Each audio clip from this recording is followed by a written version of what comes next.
नमस्कार बंधुगण, कौन आपंकर जीवन में सर्वदा धनजनित समस्या लगी रोचे कि आपंकर गृह रे सर्वदा आर्थिक समस्या लगी रोचे कि आपण करजर भार रे बुड़ी जाइछंती कि आपंकर जीवन में दुख कष्टर अंत सरू नहीं कि तो कौन सी भी दिन करदेवे गुजराती बा इलायचीर एही महा उपाय जीवन समस्त कष्टरू तुरंत मिलଯିव आपण को मुक्ति एवं माँ लक्ष्मी आशीर्वाद रु ना केवल आपंकर जीवन में हब धनर वर्षा बरम आपंकर समस्त मनस्कामना पूर्ण होइजिव बनीजिवे आपण कोटिपति। बंधुगण, जदि आपण आपंक जीवन में बहुत बेसी समस्या रे अछंती, आपंकर जीवन में धन आसीबा बंद हो जाइछि, आपंकर जीवन में समस्या कष्ट आपंकर पीछा छाडू नहीं, आपण करजर मायाजाल रे फसी जाइछंती, आपंकर भाग्य आपंकर साथ दउ नहीं, तेबे केवल आपण तंत्रशास्त्र अनुसार आपण गुजरातीर सही उपाय को करि दियंतु।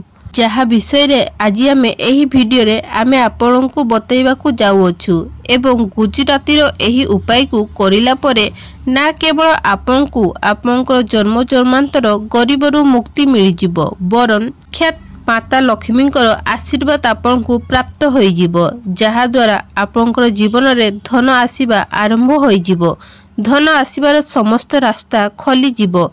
एमितिरे इलायचीर प्रयोग आमे खाद्य रे व्यंजन रे व्यवहार करिथाउ, किंतु अन्यपटे जदि आपण तंत्रशास्त्र अनुसार गुजरातीर प्रयोग सठिक भाबरे करिदेबे जेमिति आज आमे एही वीडियो रे बतैबा को जाउछु, ताहले साक्षात माता लक्ष्मीकर आशीर्वाद आपण को प्राप्त होबो।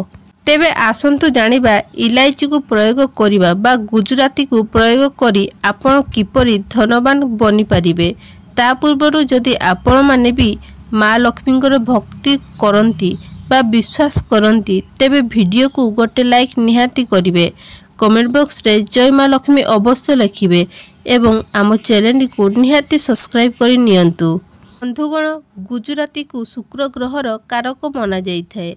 शुक्र ग्रहंकर नियंत्रण माँ लक्ष्मीकर हाथ रे रही थाए एवं आमर तंत्र शास्त्र रे सफा सफा लिखा है जे जेउ व्यक्तिंकर शुक्र ग्रह तांकर साथ देई थाए सेही व्यक्तिंक उपरे साक्षात माता लक्ष्मीकर आशीर्वाद बनी रही थाए एवं माँ लक्ष्मीकर आशीर्वाद रु ना केवल सेही व्यक्ति को गरीब समस्या कष्टरू मुक्ति मिल जाई थाए बरम सेही व्यक्ति को कोटिपति बनिबारे केही रखी पारि न थांती। ज्योतिष शास्त्र रे लेखा अछि जदि आपण इलायची बा गुजरातीर प्रयोग सठिक विधि विधान रे करिदेबे तो मानिकी चालंतु आपनकर जीवन रे केबे भी धनर अभाव होबो नाही। मना जाइथाय जे इलायचीर प्रयोग गोटिए व्यक्तिर भाग्य को बदलै देई पारे। तेबे एही वीडियो रे आमे आपन को बतैबु कि गुजरातीर केउ उपाय विषय रे आमर तंत्र शास्त्र ज्योतिष शास्त्र रे एवं वेद पुराण रे लेखा अछि जदि आपण एही उपाय को सठिक विधि विधान रे करिदेबे तो आपनकर समस्त समस्या दूर होई जिवो। तेबे चालंतु जानिबा गुजरातीर चमत्कारी उपाय विषय रे। सबुठारु प्रथम उपायटी हेला शुक्र ग्रह को मजबूत करिवार महा उपाय। वीडियो आरंभरू आमे आपण मानकु कहि देइछु कि जो व्यक्तिंकर शुक्र ग्रह मजबूत होई थाए सेही व्यक्ति को सर्वदा माँ लक्ष्मीकर कृपा मिली थाए एवं थरे जदि माँ लक्ष्मीकर कृपा आपण को मिलीगला तो आपण को कोटिपति बनिबारे केही रखी पारिबे नाही।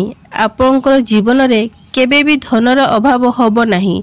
जदि आपण चाहुछंती कि आपणकर शुक्र ग्रह मजबूत बनी रहू तेबे एही उपाय को केवल 5टी शुक्रवार पर्यंत करि दियंतु।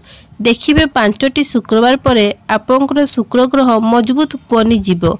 शुक्रवार दिन माँ लक्ष्मीकर दिन होई थाए एवं एही दिन आपण कोनोसी भी पूजा पाठ करिवे तो आपण को माँ लक्ष्मीकर आशीर्वाद निश्चय प्राप्ति हबो। जेमिति आपण वीडियो रे देखि पारुथिबे सदाबाहार गछ पृथ्वी रे एहा एक एमिति गछ जेउथिरे माँ लक्ष्मीकर 8टी रूप वास करिथाए। आपण शुक्रवार दिन सकाळु उठी स्नान आदि कार्य सारी गोटिए तंबार नटा नेई जांतु, सेथिरे गंगा जल भर्ती करि दियंतु। ସେଥିରେ ଗୋଟିଏ ଗୁଜୁରାତି ପକାଇ ଦିଅନ୍ତୁ ଏବଂ କୌଣସି ବି ସଦାବାହାର ଗଛ ମୂଳରେ ଏହି ଜଳକୁ ଅର୍ପଣ କରିଦିଅନ୍ତୁ। ଆପଣ ଏହି ଉପାୟକୁ 5ଟି ଶୁକ୍ରବାର କରିଦିଅନ୍ତୁ। ଦେଖିବେ 5ଟି ଶୁକ୍ରବାର ପରେ ଆପଣଙ୍କର ଶୁକ୍ର ଗ୍ରହ ମଜବୁତ ବନିଯିବେ ଏବଂ ଆପଣଙ୍କ ଜୀବନରେ କେବେ ବି ଧନର କମି ହେବ ନାହିଁ। ମା ଲକ୍ଷ୍ମୀଙ୍କର ଆଶୀର୍ବାଦ ଆପଣଙ୍କୁ ପ୍ରାପ୍ତ ହେବ। ଦ୍ୱିତୀୟ ଉପାୟଟି ହେଲା ଅଧିକ ଖର୍ଚ୍ଚରୁ ବଞ୍ଚିବାର ଉପାୟ। ଯଦି ଆପଣଙ୍କ ଜୀବନରେ ପଇସା ଆସୁଅଛି ହେଲେ ଖର୍ଚ୍ଚ ହୋଇଯାଉଛି, ଧନର ଅଭାବ ଦେଖାଯାଉଛି, ଆପଣଙ୍କର ପର୍ସରେ ସର୍ବଦା ଖାଲି ହୋଇଯାଉଛି, ତେବେ କେବଳ ଗୋଟିଏ ଶୁକ୍ରବାର ଏହି ଉପାୟକୁ କରିଦିଅନ୍ତୁ ଯାହା ଆମେ ବତେଇବାକୁ ଯାଉଅଛୁ। ଦେଖିବେ ଆପଣଙ୍କର ଖର୍ଚ୍ଚ କମିଯିବ ଏବଂ ଧନ ସଞ୍ଚୟ ହେବା ଆରମ୍ଭ ହୋଇଯିବ। 4 ଦିଗରୁ ଧନ ଆସିବା ଏହି ଉପାୟ ଜ୍ୟୋତିଷ ଶାସ୍ତ୍ର ଅଧ୍ୟାୟ ନମ୍ବର 31ରେ ଅଛି। କୌଣସି ବି ଶୁକ୍ରବାର ଦିନ ସନ୍ଧ୍ୟା ସମୟରେ ଆପଣ ସ୍ନାନ କରନ୍ତୁ ଏବଂ ନାଲି ରଙ୍ଗର ବସ୍ତ୍ର ପରିଧାନ କରନ୍ତୁ, କାରଣ ମା ଲକ୍ଷ୍ମୀଙ୍କୁ ନାଲି ରଙ୍ଗ ବହୁତ ପ୍ରିୟ ହୋଇଥାଏ। ଆପଣ ବସ୍ତ୍ର ପରିଧାନ କରିସାରିଲା ପରେ ଆପଣଙ୍କର ଘରର ପୂଜା ଘରେ ଯେଉଁଠାରେ ମା ଲକ୍ଷ୍ମୀଙ୍କର ମୂର୍ତ୍ତି ବା ଫଟୋ ଅଛି ତାଙ୍କ ସାମ୍ନାରେ ଆପଣ ବସିଯାଆନ୍ତୁ ଏବଂ ଗୋଟିଏ ଦୀପ ଜାଳନ୍ତୁ। ଆପଣଙ୍କର ହାତରେ ଗୋଟିଏ ଗୁଜୁରାତି ବା ଇଲାଇଚି ରଖନ୍ତୁ ଏବଂ ମା ଲକ୍ଷ୍ମୀଙ୍କର ସେହି ବୀଜ ମନ୍ତ୍ରକୁ ଜପ କରନ୍ତୁ, ଯେଉଁ ମନ୍ତ୍ର ଆମେ ଆପଣଙ୍କୁ କହିବୁ। ଓଁ ମହାଲକ୍ଷ୍ମୀ ନମଃ, ଓଁ ମହାଲକ୍ଷ୍ମୀ ନମଃ। ଏହି ବୀଜ ମନ୍ତ୍ରକୁ କେବଳ 11 ଥର ଜପ କରନ୍ତୁ। ତାପରେ ଆପଣ ସେହି ଇଲାଇଚିକୁ ବ୍ୟାଗରେ ବା ପର୍ସରେ ରଖିଦିଅନ୍ତୁ କିମ୍ବା ଘରେ ଧନ ରଖୁଥିବା ସ୍ଥାନରେ ରଖିଦିଅନ୍ତୁ। ଦେଖିବେ ଆପଣଙ୍କର ଖର୍ଚ୍ଚ କମିଯିବ, ଧନ ସଞ୍ଚୟ ହେବ, ଆପଣଙ୍କର ପର୍ସରେ ସର୍ବଦା ପଇସା ଭରି ହୋଇ ରହିବ। ତୃତୀୟ ଉପାୟଟି ଏହା ଏକ ଏମିତି ଉପାୟ ଅଟେ ଯାହାଦ୍ୱାରା ଆପଣଙ୍କର ରାହୁ କେତୁ ଆପଣଙ୍କର ସାଥ ଦେବେ। ଏହି ଉପାୟ ଏକ ଏମିତି ଉପାୟ ଅଟେ ଯାହାକୁ ଯଦି ଆପଣ କରିଦେବେ ତ ଆପଣଙ୍କର ଭାଗ୍ୟ ଚମକି ଉଠିବ, ଭାଗ୍ୟ ଆପଣଙ୍କର ସର୍ବଦା ସାଥ ଦେବ ଏବଂ ଆପଣଙ୍କୁ ସମସ୍ତ କ୍ଷେତ୍ରରେ ସଫଳତା ମିଳିବ। ଆପଣ 5ଟି ବୃହସ୍ପତିବାର ବା ଗୁରୁବାର ଦିନ ଏହି ଉପାୟକୁ କରନ୍ତୁ। ବନ୍ଧୁମାନେ, ବୃହସ୍ପତିବାର କ'ଣ ପାଇଁ ନା କୁହାଯାଉଛି ବୃହସ୍ପତିବାର ଭଗବାନ ବିଷ୍ଣୁଙ୍କର ଦିନ ହୋଇଥାଏ। ଭଗବାନ ବିଷ୍ଣୁ ମା ଲକ୍ଷ୍ମୀଙ୍କର ଅତି ପ୍ରିୟ ଅଟନ୍ତି ଏବଂ ପତି ମଧ୍ୟ ଅଟନ୍ତି। 5ଟି ବୃହସ୍ପତିବାର ଦିନ ଆପଣ ସକାଳୁ ଉଠି ସ୍ନାନ ଆଦି କାର୍ଯ୍ୟ କରିସାରି ଏକ ଧଳା ରଙ୍ଗର କପଡ଼ା ନିଅନ୍ତୁ। ଧଳା କପଡ଼ା ଉପରେ 1 ମୁଠା ଚାଉଳ ରଖନ୍ତୁ, ଗୋଟିଏ ଗୁଜୁରାତି ରଖନ୍ତୁ ଏବଂ ଏହାର ଏକ ପୁଟୁଳି ବନାଇ ଦିଅନ୍ତୁ ଏବଂ ଏହାକୁ ନେଇ କୌଣସି ବି ମନ୍ଦିର ବାହାରେ ବସିଥିବା ଭିକାରୀମାନଙ୍କୁ ଦାନ କରିଦିଅନ୍ତୁ।